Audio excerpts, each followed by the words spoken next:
Саламатсыздар ма, құрметті мұғалімдер? Кімге БЖБ дайын немесе өзіңіз дайындауға болатын БЖБ-ны қалай жасау керек екенін көрсетіп отыр. Бұл онлайн мектептің ішінде көптеген мұғалімдердің дайын БЖБ-ларын алуларыңызға болады, және оны өздеріңіздің кестелеріңізге енгізіп қоюларыңызға болады. Ол үшін сіздер кіресіздер, өз аттарыңыздан кіресіздер, онлайн мектеп БЖБ дегенді басасыздар. БЖБ-ны басқаннан кейін осы жерде сіздерде БЖБ тізімі тұрады. Немесе БЖБ ТЖБ жинағы дегенді басасыздар. Мысал үшін сізге керек болса алгебра 8-ші сынып 2-ші 90 сабақтың түрі ТЖБ ма әлде БЖБ ма? Мысалы БЖБ керек болатын болса БЖБ-ны басасыз, қазақ тілінде сұрыптау. Осы кезде сіздерге мына жерге БЖБ-лар тізімі шығады. Әртүрлі Қазақстан бойынша әртүрлі мектептердің мұғалімдерінің құрған БЖБ-лары.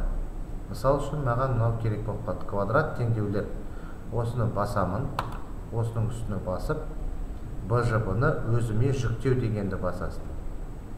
Осы БЖБ-ны өздеріңізге жүктеп аласыздар. Қарап шығып, мынаның барлығын көріп шықсаңыздар болады. Егер сіздерге ұнап жатса, онда БЖБ-ны жүктеу дегенді басасыздар. Сол кезде БЖБ парағынан сақталды дегенді шығады. Мынау сөз шыққаннан кейін сіз енді кестеңізге барасыз. Өзіңіздің кестеңізге барасыз. Мысал үшін қай күнді аласыз? Сәрсенбі 22-ші желтоқсанда алатын болсаңыз, осыған сабақты қосу дегенді басасыз.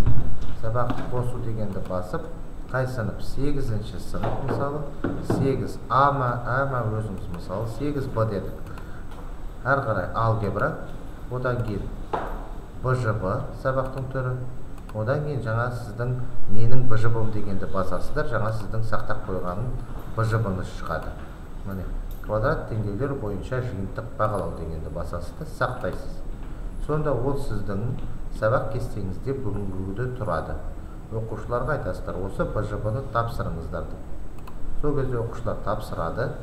Барлық тапсырмаларды орындап шыққаннан кейін нәтижені мониторингтің ішінен аласыздар. Тапсырғаннан кейін балалардың мына жерде ұпайлары көрініп тұрады. Сонымен қатар бағалары шығып тұрады.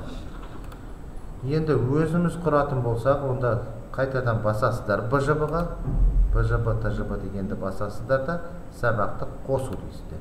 Одан кейін өздеріңіз таңдайсыздар. Мысалы қазақ тілі сабақтың түрі қай класс? 5-ші, 7-ші сынып өзіңіз таңдайсыз. Қазақ тілін оқыту, одан кейін БЖБ дейсізді, жаңа БЖБ деп басасыз. Өстіп өзіңізге БЖБ құруыңызға болады. Мына жерге тақырыбын жазасыз, одан кейін тапсырмаларды қосасыз. Мысалы жаттығудың ашық жауапты түрі 1-ші тапсырма, 2-ші тапсырма тізім бойынша, 3-ші тапсырма мысал үшін алуларыңызға бір дұрыс жауапты алуыңызға болады. Одан кейін бірнеше жауапты алуыңызға болады.